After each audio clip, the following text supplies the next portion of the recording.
So today is the birthday of the great and legendary Hunter S. Thompson, the gonzo journalist who has written multiple works and has influenced multiple people, including myself. His writings have deeply influenced me, and there's a specific piece, especially that I've read recently, about goals and about the meaning of life that I really think that I should get out there. And yeah, I'm just going to read it for y'all. And got some beer with me, so I don't think you should read Hunter S. Thompson's work sober. You should read it at least a little inebriated on something. I'm doing alcohol right now. It's the generic, but whatever floats your boat. Alright, let's get to it now. In April of 1958, Hunter S. Thompson was 22 years old when he wrote this letter to his friend Hume Logan in response to a request for life advice. Thompson's letter, found in Letters of Note, offers some of the most thoughtful and profound advice that personally I have ever come across. Dear Hume, you ask advice. What a very human and very dangerous thing to do. For to give advice to a man who asks what to do with his life implies something very close to egomania. To presume to point a man to the right and ultimate goal. To point with a trembling finger in the right direction is something only a fool would take upon himself. I am not a fool, but I respect your sincerity in asking my advice. I ask you, though, in listening to what I say, to remember that all advice can only be a product of the man who gives it. What is truth to one may be disaster to another. I do not see life through your eyes, nor you through mine. If I were to attempt to give you specific advice, it would be too much like the blind leading the blind. To be or not to be, that is the question. Whether 'tis nobler in the mind to suffer the slings and arrows of outrageous fortune, or to take arms against a sea of troubles. Shakespeare. And indeed, that is the question, whether to float with the tide, or to swim for a goal. It is a choice we must all make consciously or unconsciously at one time in our lives.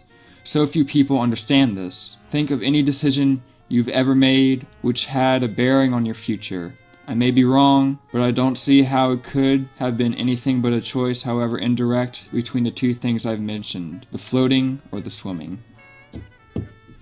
I'll drink to that. But why not float if you have no goal?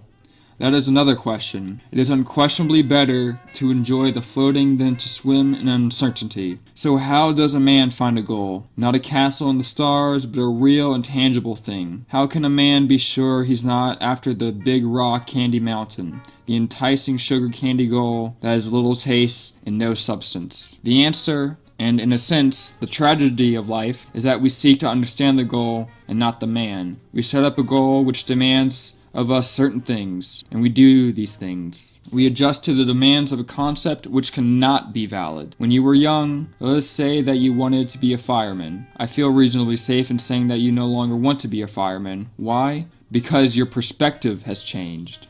It's not the fireman who has changed, but you. Every man is the sum total of his reactions to experience. As your experiences differ and multiply, you become a different man, and hence your perspective changes. This goes on and on.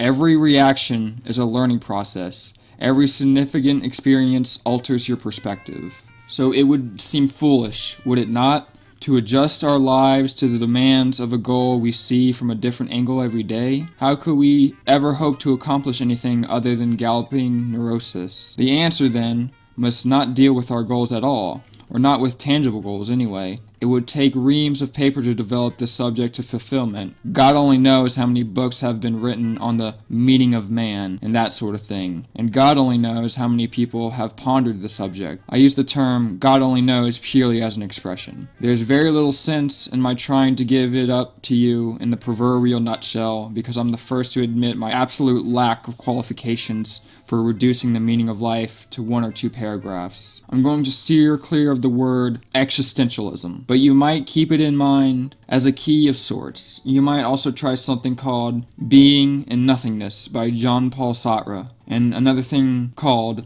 Existentialism from Dostoevsky to Sartre. These are merely suggestions. If you're genuinely satisfied with what you are and what you're doing, then give these books a wide berth. Let sleeping dogs lie. But back to the answer, as I said, to put our faith in tangible goals would seem to be at best unwise. So we do not strive to be firemen, we do not strive to be bankers, nor policemen, nor doctors. We strive to be ourselves. But don't misunderstand me. I don't mean that we can't be firemen, bankers, or doctors, but that we must make the goal conform to the individual, rather make the individual conform to the goal. And every man, heredity, and environment have combined to produce a creature of certain abilities and desires, including a deeply ingrained need to function in such a way that his life will be meaningful. A man has to be something. He has to matter. As I see it then, the formula runs something like this. A man must choose a path which will let his abilities function at maximum efficiency toward the gratification of his desires. In doing this, he is fulfilling a need, giving himself identity by functioning in a set pattern towards a goal. He avoids frustrating his potential, choosing a path which puts no limit on his self-development. And he avoids the terror of seeing his goal wilt or lose its charm as he draws closer to it, rather than bending himself to meet the demands of that which he seeks. He has bent his goal to conform to his own abilities and desires. In short, he has not dedicated his life to reaching a predefined goal, but he has rather chosen a way of life he knows he will enjoy. The goal is absolutely secondary. It is the functioning toward the goal which is important. And it seems almost ridiculous to say that a man must function in a pattern of his own choosing. For to let another man define your own goals is to give up on the most meaningful aspects of life, the definitive act of will which makes a man an individual. Let's assume that you think you have a choice of 8 paths to follow, all predefined paths, of course. And let's assume that you can't see any real purpose in any of the 8. Then, and here is the essence of all of what I said, you must find a 9th path. Naturally, it isn't easy as it sounds. You've lived a relatively narrow life, a vertical rather than horizontal existence. So it isn't any too difficult to understand why you seem to feel the way you do. But a man who procrastinates in his choosing will inevitably have his choice made for him by circumstance. So if you now number yourself among the disenchanted, then you have no choice but to accept things as they are, or to seriously seek something else. But beware of looking for goals. Look for a way of life. Decide how you want to live and then see what you can do to make a living within that way of life. But you say, I don't know where to look, I don't know what to look for. And there's the crux. Is it worth giving up what I have to look for something better? I don't know, is it? Who can make that decision but you? But even by deciding to look, you go a long way toward making the choice. If I don't call this to a halt, I'm going to find myself writing a book.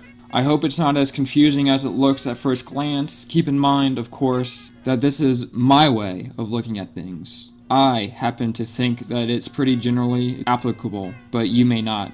Each of us has to create our own credo. This merely happens to be mine. If any part of it doesn't seem to make sense, by all means call it to my attention. I'm not trying to send you out on the road in search of Valhalla, but merely pointing out that it is not necessary to accept the choices handed down to you by life as you know it. There is more to it than that. No one has to do something he doesn't want to do for the rest of his life. But then again, if that's what you wind up doing, by all means convince yourself that you had to do it. You'll have lots of company. And that's it for now. Until I hear from you again, I remain your friend, Hunter.